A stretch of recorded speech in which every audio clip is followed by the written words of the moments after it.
Chapter 17. Keep others in suspended terror. Cultivate an air of unpredictability. Humans are creatures of habit with an insatiable need to see familiarity in other people's actions. Your predictability gives them a sense of control. Turn the tables. Be deliberately unpredictable.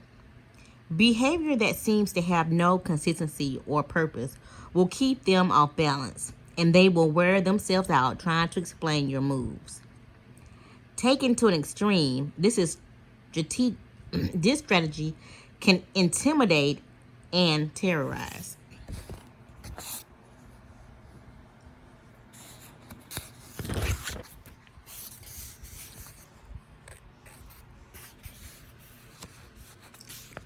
In May of 1972, chess champion Boris Spassky anxiously awaited his arrival, Bobby Fischer, in Reykjavik, Iceland. The two men had been scheduled to meet for the World Championship of Chess, but Fischer had not arrived to meet for the World Championship. Oh, but Fischer had not arrived on time, and the match was on hold. Fischer had problems with the size of the prize money, problems with the way the money was to be distributed, problems with the logistics of holding the match in Iceland. He might back out at any moment. Spassky tried to be patient. His Russian bosses felt like Fischer was humiliating him and told him to walk away. But Spassky wanted this match. He knew he could destroy Fischer, and nothing was going to spoil the greatest victory of his career. So it seems all our work may come to nothing, Spassky told a comrade. But what can we do? It is Bobby's move. If he comes, we play. If he does not come, we do not play. A man who is willing to commit suicide has the initiative. Fischer finally arrived, but the problems and the threat of cancellation continued. He disliked the hall where the match was to be fought. He criticized the lighting. He complained about the noise of the cameras. He even hated the chairs in which he and Spassky were to sit. Now, the Soviet Union took the initiative and threatened to withdraw their man. The bluff apparently worked. After all the weeks of waiting, the endless and infuriating negotiations, Fischer agreed to play. Everyone was relieved. No one more than Spassky. But on the day of the official introduction, Fischer arrived very late. And on the day when the match of century was to begin, he was late again. This time, however, the consequences would be dire. If he showed up too late, he would forfeit the first game. What was going on? Was he playing some sort of mind game? Or was Bobby Fischer perhaps afraid of Boris Spassky? It seems to the assembled grandmasters to Spassky that the young kid from Brooklyn had a terrible case of jitters. At 5:09, Fischer showed up exactly 1 minute before the match was to be canceled. The first game of chess tournament is critical, since it sets the tone for the month to come. It is often slow and quiet struggle, with the two players preparing themselves for war and trying to read each other's strategies. This game was different. Fischer made a terrible move early on, perhaps the worst of his career, and when Spassky had him on the ropes, he seemed to give in. Yet Spassky's new Fischer never gave up, even when facing checkmate. He fought to the bitter end, wearing the opponent down. This time, though, he seemed resigned. Then suddenly he broke out a bold move that put the room in a buzz. The move shocked Spassky, but he recovered and managed to win the game. But no one could figure out what Fischer was up to. he had lost deliberately, or was he rattled, unsettled, even as some thought insane? After his defeat in the first game, Fisher complained all the more loudly about the room, the cameras, and everything else.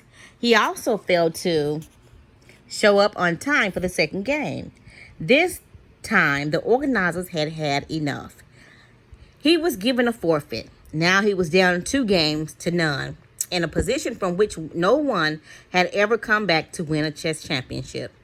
Fisher was clearly unhinged. Yet, in the third game, as all those who witnessed it remember, he had a furious look in his eye, and that clearly bothered Spassky.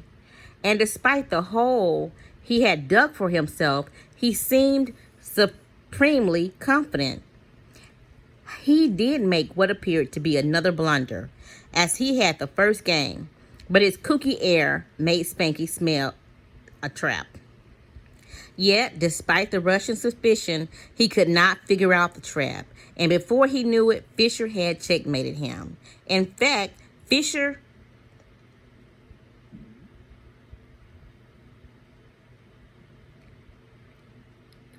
unorthodox tactics had completely unnerved his opponent. At the end of the game, Fisher leaped up and rushed out, yelling to his confederates that he smashed a fist into his palm. I'm crushing him with this brute force. In the next game, Fisher pulled moves that no one had seen from him, moves that were not his style. Now Spassky started to make blunders. After losing the 6th game, he started to cry. One grandmaster said after this, Spassky got to ask himself if it's safe to go back to Russia.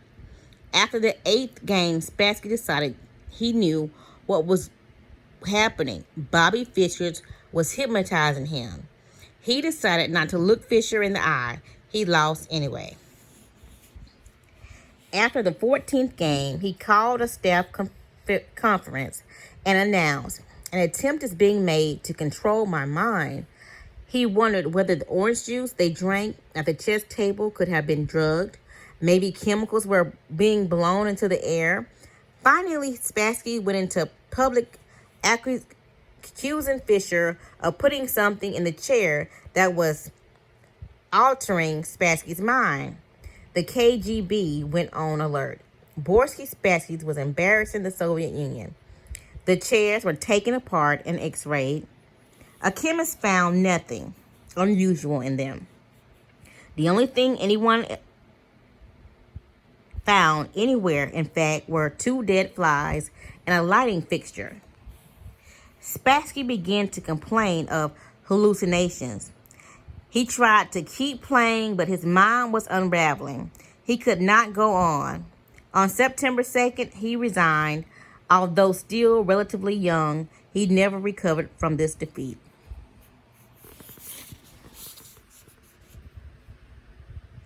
In previous games between Fisher and Spassky, Fisher had not fared well. Spassky had an uncanny ability to read his opponent's strategy and use it against him. Adaptable and patient, he would build that would defeat not even in 7 moves, but in 70. He defeated Fisher every time they played because he saw much further ahead and because he was a brilliant psychologist who never lost control. One master said, he doesn't just look for the best move, he looks for the move that will disturb the man he is playing. Fisher, however, finally understood that this was one of the keys to Spassky's success.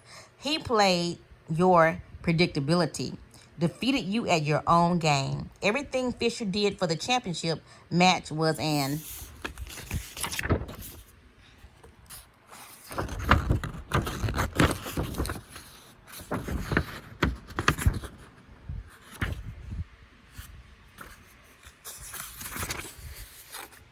attempt to put the initiative on his side to keep Spassky off balance. Clearly, the endless waiting had an effect on Spassky's psyche. Most powerful of all, though, were Fisher's deliberate blunders about his appearance of having no clear strategy. In fact, he was doing everything he could to scramble his old patterns, even if it meant losing the first match and forfeiting the second. Spassky was known for his sang-froid and level-headedness, but for the first time in his life, he could not figure out his opponent. He slowly melted down until at the end, he was one who seemed insane. Chess contains the concentration essence of life. First, because to win, you have to be supremely patient and far-seeing. And second, because the game is built on patterns. Whole sequences of moves that have been played before will be played again with slight alterations in any one match. Your opponent analyzes the patterns you are playing and uses them to foresee your moves, allowing him nothing predictable to base his strategy on gives you a big advantage. In chess, as in life, when people cannot figure out what you are doing, they are kept in a state of terror, waiting, uncertain, and confused. Life at court is a serious, melancholy game of chess, which requires us to draw up our pieces and batteries, form a plan, pursue it, parry that to our adversary. Sometimes, however, it is better to take risk and play the most capricious and unpredictable move. Nothing is more terrifying than the sudden unpredictable. That is why we are frightened by earthquakes and tornadoes. We do not know when they will strike. After one has occurred, we wait in terror for the next one. To a lesser degree, this is the effect of unpredictable human behavior has on us. Animals behave in set patterns, which is why we are able to hunt and kill them. Only man has the capacity to consciously alter his behavior, to improvise and overcome the weight of a routine habit. Yet, most men do not realize this power. They prefer the comforts of routine, a given end to the animal nature that has them repeating the same compulsive actions time and time again. They do this because it requires no effort and because they mistakenly believe that if they do not unsettle others, they will be left alone. Understand, a person of power instills a kind of fear by deliberately unsettling those around him to keep the initiative on his side. You sometimes need to strike without warning and to make others tremble when they least expect it. It is a device that the powerful has used for centuries. Filippo Maria, the last of Visconti Dukes of Milan in the 15th century Italy, consciously did the opposite of what everyone expected of him. For instance, he might suddenly shower someone with attention, and then once the man has come to expect a promotion to a higher office, would suddenly start treating him with the utmost disdain. Confused, the man might leave the court when the Duke would suddenly recall him and start treating him well again.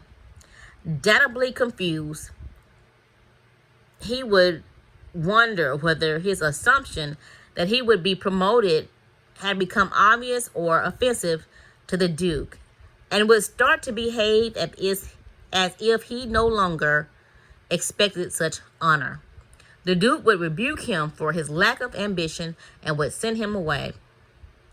The secret of dealing with Filippo was simple. Do not presume to know what he wants. Do not try to guess what will please him. Never inject your will. Just surrender to his will. Then wait to see what happens.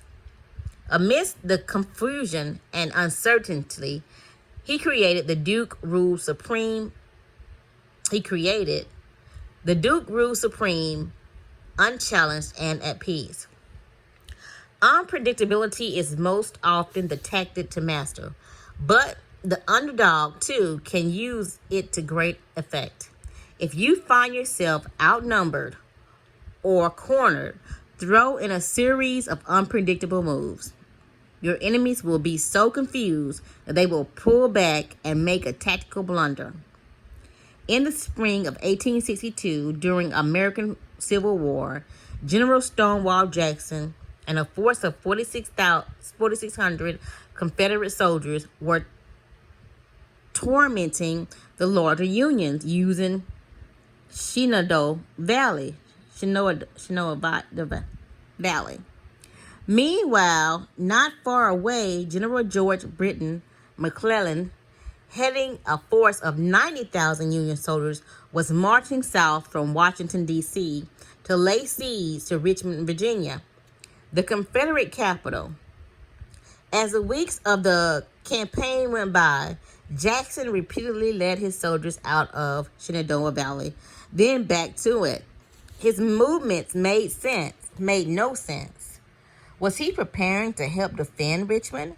Was he marching on Washington now that McClellan's absence had left it unprotected? Was he heading north to wreak havoc upon there? Why was his force moving in circles? Jackson's inexplicable moves made the Union generals delay the march on Richmond, as they wanted to figure out what he was up to. Meanwhile, the South was able to pour reinforcements into the town. A battle that could have crushed the Confederacy turned into a stalemate. Jackson used this tactic time and time again when facing numerically superior forces. Always mystify, mislead, and surprise the enemy if possible, he said. Such tactics will win every time, and a small army may thus destroy a large one. This law applies not only to war, but to everyday situations. People always try to read the motives behind your actions and to use your predictability against you. Throw in a complete, inexplicable move, and you put them on the defense because they do not understand you. They are unnerved, and in such a state, you can easily intimidate them. Pablo Picasso once remarked, "The best calculation is the absence of calculation." Once you have attained a certain level of recognition, others genuinely figure that when you do something, it's for intelligent reason. So it is really foolish to plot out your movements too careful in advance. You're better off acting capriciously. For a while, Picasso worked with the art dealer Paul Rosenberg at first.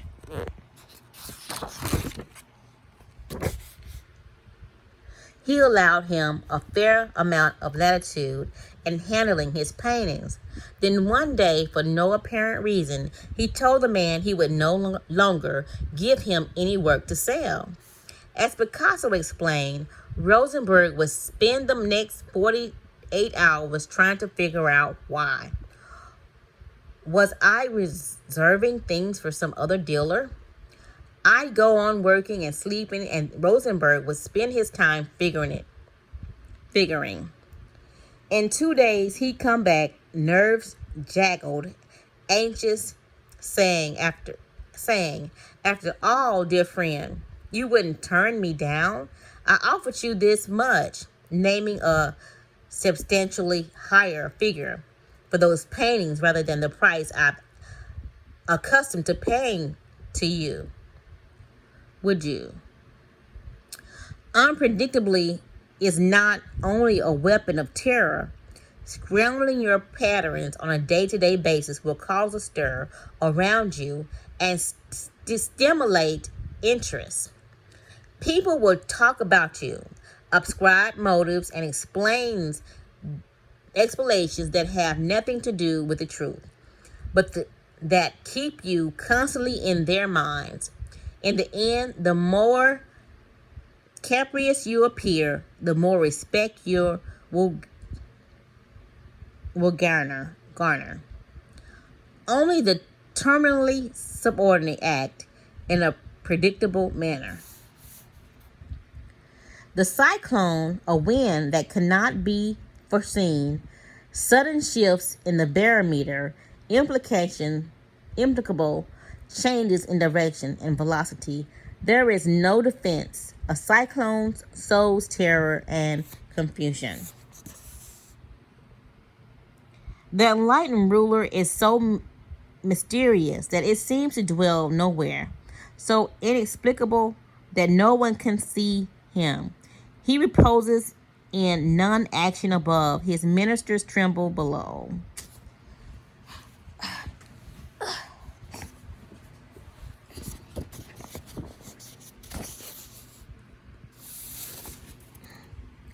Sometimes predictability can work in your favor by creating a pattern for people to be familiar and comfortable with. You can lure them to sleep. They have prepared everything according to their preconceived notions about you. You can use this in several ways. First, it sets up a smokescreen, a comfortable front behind which you can carry on deceptive actions. Second, it allows you, on rare occasions, to do something completely against the pattern, unsettling your opponent so deeply he will fall to the ground without being pushed. In 1974, Muhammad Ali and George Foreman were scheduled to fight for the World Heavyweight Boxing Championship. Everyone knew what would happen. Big George Foreman would try to land a knockout punch while Ali would dance around him, wearing him out. That was Ali's way of fighting, his pattern. He had not changed it in more than 10 years. But in this case, it seemed to give Foreman the advantage. He had a devastating punch, and if he waited sooner or later, Ali would have to come to him. Ali, the master of strategist, had other plans. In press conferences before the big fight, he said he was going to change his style and punch it out with Foreman. No one, least of all Foreman, believed this for a second. That plan would be a suicide on Ali's part. He was playing the comedian as usual. Then, before the fight, Ali's trainer loosened the ropes around the ring, something a trainer would do if his boxer were intending to slug it out. But no one believed this ploy. It had to be a setup. To everyone's amazement, Ali did exactly what he said he would do. As Foreman waited for him to dance around, Ali went right up to him and slugged it out. He completely upset his opponent's strategy. At a loss, Foreman ended up wearing himself out, not by chasing Ali, but throwing punches wildly and taking more and more counterpunches.